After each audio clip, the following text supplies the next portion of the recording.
Nung nagkasakit ako 2021 yun, tumaas ang uric acid ko. Naapektuhan yung pako, kaya hindi ako makalakad. Tapos yung likod ko, hindi ako makabangon. Isa lang ako sa bahay kapag pumasok sa trabaho yung kapatid ko.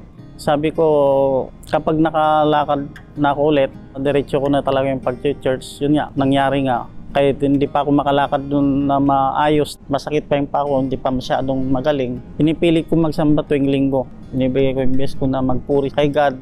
Parang pasasalamat ko na rin dahil binigyan pa ako ng chance para mabuhay at saka sundin yung mga will niya. Nabless ako kapag nagsasamba ako, kapag nakaka-cell group.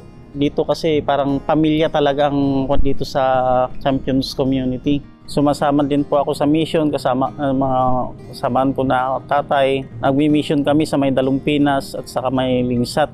Gamit namin sarili naming budget mga pamasahe.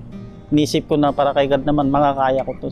Kahit malayo, pinipilit kong pumunta sa pagmi-mission para lang mai-share yung salita ng Diyos sa mga taong nangangailangan na maligtas. Maramdaman nilang pagmamahal talaga ng Diyos sa kanila. Nag-i-invest ako sa pamamagitan ng pag-win soul dahil nag-invest din sa akin ng Panginoon.